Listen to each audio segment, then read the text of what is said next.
Bienvenue, désormais habitué à ce rendez-vous du mercredi midi. Évidemment, comme tout à chacun, je vais m'efforcer de commenter cette élection présidentielle et surtout ses suites. Bon, pas grand-chose à dire sur l'élection de Macron en tant que telle, puisque tout était assez prévisible. Malgré tout, ce qui est intéressant, c'est l'écart avec Marine Le Pen. C'est un écart à la fois salutaire, parce que ça nous évite le pire, mais évidemment, ce n'est pas du tout un vote d'adhésion, et contrairement à ce qu'on l'a dit, Macron n'est pas si bien élu que ça, avec un fort taux d'abstention, et surtout les études qualitatives, comme on dit, confirment qu'il n'y a pas de vote d'adhésion, que les gens ne souhaitent pas spécialement qu'il y ait une majorité à l'Assemblée nationale. Donc il y a eu un vote de barrage contre Marine Le Pen, et ça affaiblit d'emblée, disons, le quinquennat de Macron. Bon, cela dit, comme j'avais eu l'occasion de le dire une semaine précédente, jamais les législatives n'auront été aussi importantes dans cette séquence par rapport à la présidentielle. Hein. Autrefois, il y avait la présidentielle, et puis ensuite, on disait les citoyens donnent en cohérence, disons, les moyens de gouverner au président élu. Cette fois, c'est pas du tout sûr, puisqu'il part de pas grand-chose, de presque rien, même du point de vue de sa représentation parlementaire. Et donc, il est en face d'une page blanche, et les législatives vont finalement délivrer le vrai message. Il va falloir, disons, juger globalement, disons, de cette séquence, et pas simplement de la présidentielle. Il peut très bien se trouver en situation de cohabitation, très minoritaire, etc.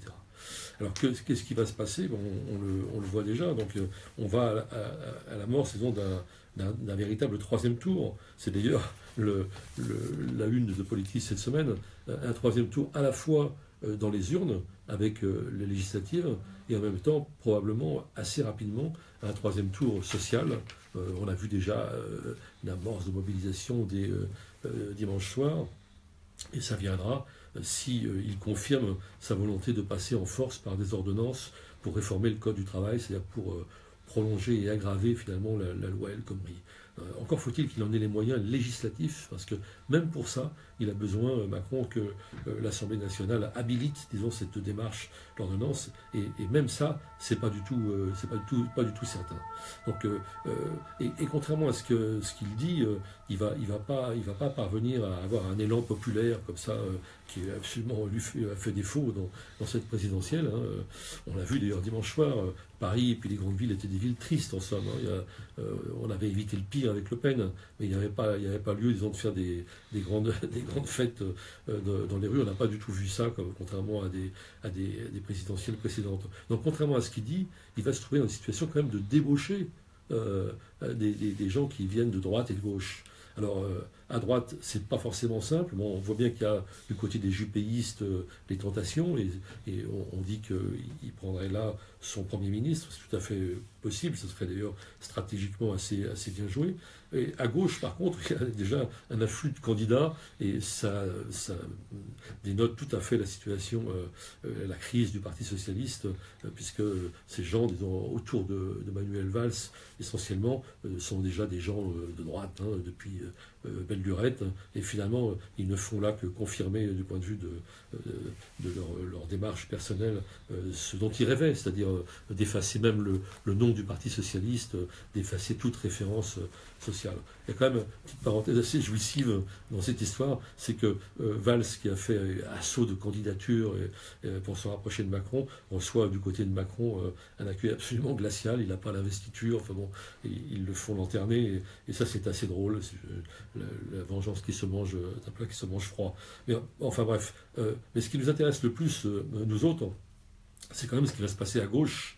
Et là aussi, il y a un vrai mystère, c'est-à-dire ceux qui ne se laisseront évidemment pas débaucher, ceux qui se situent délibérément dans l'opposition, c'est-à-dire France Insoumise, bien sûr, le Parti communiste, une bonne partie, j'imagine, d'Europe Écologie Les Verts, et puis ce qui reste du Parti socialiste, autour de Benoît Hamon, des frondeurs. Benoît Hamon a tout de suite dit qu'il se situerait résolument dans l'opposition. Alors, est-ce que tous ces gens pourraient se réunir, se regrouper? Non, hélas, on a déjà la réponse. On a l'impression que tout le monde va partir en ordre dispersé aux législatives, et c'est un grand risque. Alors ça, c'est cohérent avec la stratégie de Jean-Luc Mélenchon, hein, qui est de passer, de submerger en fait les partis traditionnels. Mais c'est très risqué, et risqué pour lui, pour ses candidats, et risqué pour la gauche tout court, parce que quand on aura des candidats du PC, des candidats de la gauche socialiste, des candidats parfois écolos, et des candidats de France Insoumise, les uns en face des autres, on va diviser par 3, par 4, et on risque d'avoir là effectivement une élimination totale, disons, de ces candidats. Alors je ne sais pas ce qui va advenir. En tout cas, il y a là vraiment un grand risque que nous, à Politis, on regrette, parce qu'il y avait probablement des choses à faire. Bien sûr que j'entends bien, il ne faut pas d'arrangement entre les partis, etc. Bon, j'entends cette rengaine, mais bon, à un moment donné, appelons ça comme on veut, c'est des alliances aussi, et c'est nécessaire. Je veux dire, le Front populaire, ce n'était pas des arrangements entre partis, ou ça l'était peut-être, mais en tout cas, ça a été extrêmement fructueux pour la classe ouvrière, et il y a devant nous des échéances qui sont très importantes, où il y aurait intérêt à avoir une forte représentation, parce que ça déteindra aussi dans le mouvement social, et pour s'opposer et à l'Assemblée et dans la rue aux ordonnances et à une politique qui sera très antisociale, très libérale.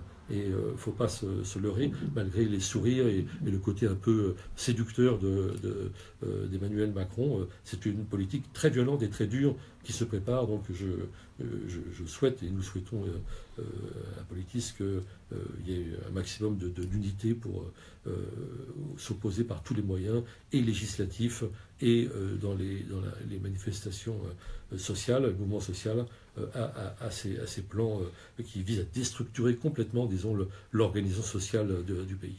Voilà, bon, malheureusement, c'est pas très bien parti, c'est bon qu'on puisse dire. Côté unité, on verra ce qui adviendra. Et puis, rendez-vous à la semaine prochaine, donc à midi, mercredi prochain, comme désormais on en a pris de plus en plus nombreux d'ailleurs l'habitude.